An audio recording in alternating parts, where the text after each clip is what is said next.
What up, AOK Mafia? It's your boy Artofkickz, and just like that, we back with another one.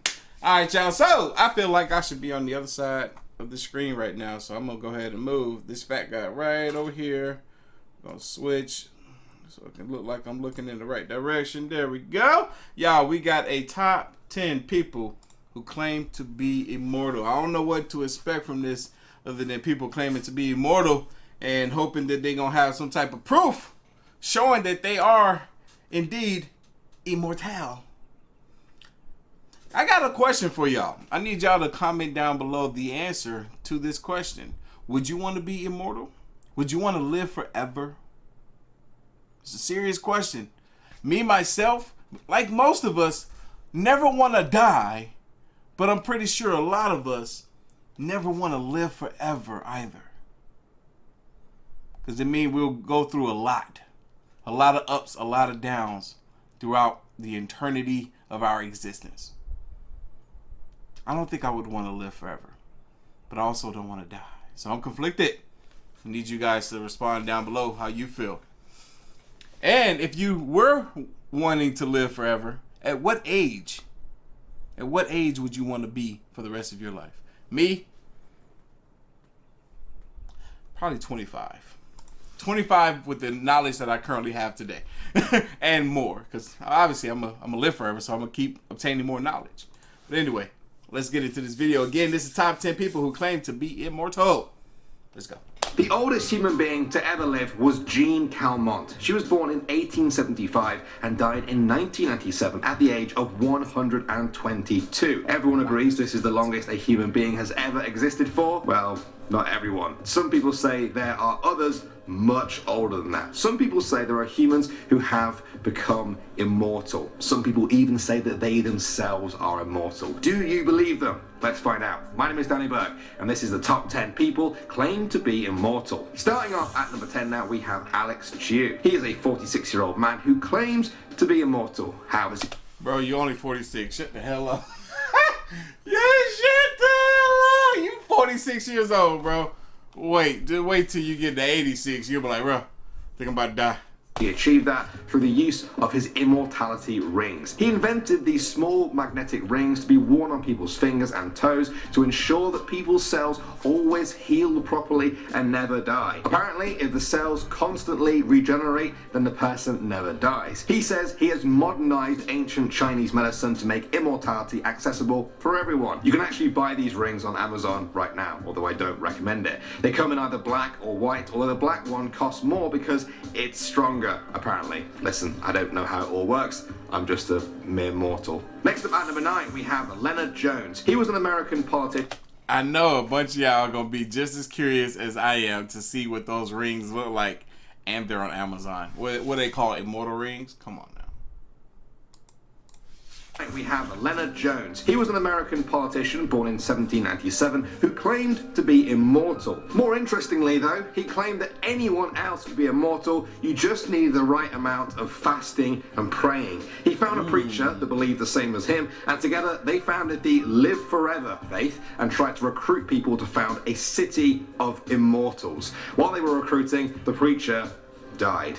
Apparently, Leonard Jones was very much embarrassed when he had to speak at the funeral of his immortal partner. He then switched to politics and tried to run for US president many times, with his main policy being, his immortality. Sadly, he lost a lot of support when he died, age 71, and people say you can't trust politicians. Alright, at number 8 now, we have the wandering Jewish man. In medieval Europe, there was a story of a Jewish man who was there at the crucifixion of Jesus. As he saw Jesus carrying the cross, the man taunted him and told him to hurry up. Jesus then turned to look at him and cursed him to walk the earth until he returned in the second coming. His name was Ahasuerus, and countless people said they saw him wandering the earth hundreds of years later. Sometimes he was old, sometimes young, or even changed between the two. Others say it's simply a story of symbolism for the Jewish diaspora that have moved across the earth over the past millennia.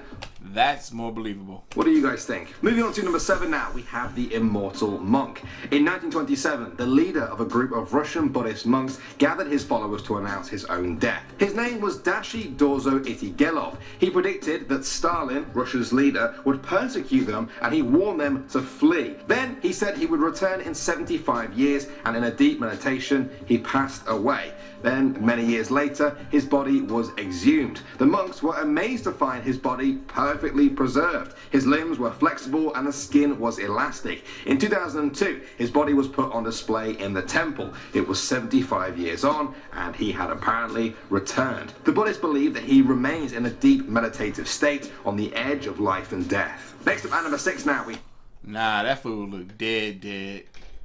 have Nicolas Flam. You might recognize this guy's name from Harry Potter as the immortal wizard who created the Philosopher's Stone and was a good friend of Dumbledore's. Well, that fiction is based on the real Nicolas Flamel. He was a French scribe born in 1340, and records show that he died in 1418. However, hundreds of years later, in the 1700s, stories started to emerge that he was still alive. People said he was an alchemist who had discovered the real Philosopher's Stone and achieved immortality. Nice. There are people who believe Flamel faked his own death and went into hiding to protect this powerful artifact from getting into the wrong hands, and that he's still out there today. Coming at number 5 now, we have Merlin. Merlin was said to be the legendary wizard figure at the court of King Arthur. King Arthur himself is a figure that is steeped in both history and legend. It's often difficult to untwine the two. Merlin was said to be half human, half demon. His demonic side was where he inherited his incredible powers and abilities, but his human side put them to work for good. One of these inherited powers was immortality. Believers in his existence say that you can find sightings of Merlin throughout British history, many hundreds of years after his time with King Arthur. Others say this is just retellings of the same story. The only way to find the truth is to keep picking apart the fact from the fiction. At the number 4 spot now, we have the Three Nephites. According to Mormons, Jesus visited what is now America after his resurrection. He chose 12 apostles, and when his time came to leave, 3 of them asked to stay behind forever to help humanity and watch over them. Jesus was said to have granted this, and Mormons believe the Three Nephites still walk among us today. As proof of this, they point to stories of kind strangers helping people throughout history before disappearing without a trace. Very interesting. I never heard of them. Dude, there's so much history. I used to hate history when I was a kid. Now I love it. And it's funny because we're sitting here watching essentially what's a history lesson.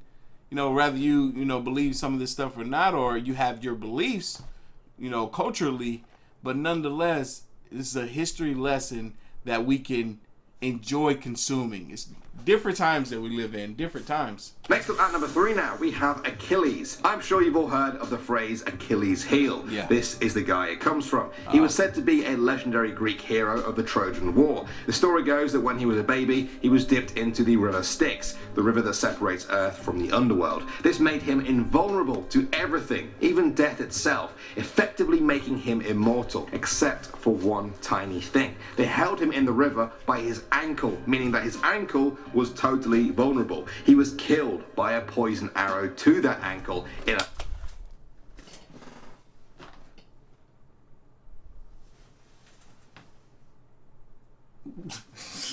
The fact that they were able to piece that together like that is already phenomenal. They're like, oh yeah, he was dipped in that water. That's the legend has it. We all know that. He spoke about it. His mother spoke about it. People in his family spoke about it. Blah, blah, blah, blah, blah. But he wasn't completely submerged under that water. So it makes sense that he would die by a poisonous dart to the ankle. No, that's not how it works. Then that means that poison would just stay within that foot below the ankle. No, he wasn't immortal. Battle, thus bringing his immortality to a swift end. Achilles' heel really was his Achilles' heel. Next up at number 2 now, we have the Count of Saint-Germain. He was a European nobleman who was born in 1691 and was known for his works in science, the arts, and philosophy. He was said to have attained immortality after drinking an elixir which he made through his mastery of alchemy. He traveled European courts where nobles were astonished to see he had not aged a single day in the 50 years since they last saw him. Many people said that he could live forever, even himself having confessed on at least one occasion to be 300 years old using the secrets of universal medicine. Records show he died in 1784 at the age of 93, but there have been countless stories of his appearance since then, even as recently as the 1970s. Alright, finally number one now we have Qin Shi Huang. He was a famous Chinese emperor whose dynasty lasted 400 years. Some of the most famous works under his rule include the Terracotta Army and parts of the Great Wall of China. He was said to be so loved by his people that they thought of him as an immortal. This was a prophecy Qin Shi was more than happy to fulfill. That is funny, man. That is so funny how people were back then. They were so clueless of life and mortality versus immortality, that they really thought that people were immortal back then. But yet the records are all showing that they died at whatever ages. But at the same time, when you think about the average life expectancy for people back then, 25, 35 years old, that was considered old back then for a lot of people. So for people to have lived past that, you viewed them as being immortal. It's like, oh my God, you lived to 90? No, nobody lives past 40. And he became obsessed with seeking immortality. On 2 occasions, he sent hundreds of people out into the world to find the legendary elixir of life. Both times were a failure. In the end, he died of mercury poisoning after he ate too many mercury pills given to him by his doctors to try and make him mortal. Oh dear. Well, this man died trying to become immortal. God dang. Well guys, I'm not sure how I feel about some of those stories, but you know, there's no smoke without fire. Also, if there are immortal people out there, maybe staying hidden is one of the reasons they've lived so long. Thanks, as always, for watching guys. I hope you have a lovely day, wherever you are. My name is Danny Burke, and I'll see... That was fascinating. That was good. I was literally thinking about it yesterday. I think I even mentioned in the video that I posted yesterday. I was like, yo, someone is working on immortality. I think Elon Musk might be one of those people, and a few others. They're working on trying to figure out how to make us live longer. I think they're thinking that, well, there's 2 things that are kind of happening. They're trying to preserve our youth and our body in the states that they're in, trying to slow down the aging process, and then the other would be, okay, it's not possible to do that, so let's see if we could take the brain and put it in something that can keep it alive and almost make us cyborgs, essentially. But anyway, y'all know what time it is. If you like this reaction, hit that like button, hit that subscribe button, stay tuned for more. As always, the link to the original will be down in the description box below. If you haven't already, make sure you follow your boy on the gram and Twitter at Artofkickz. I will catch y'all in the next one.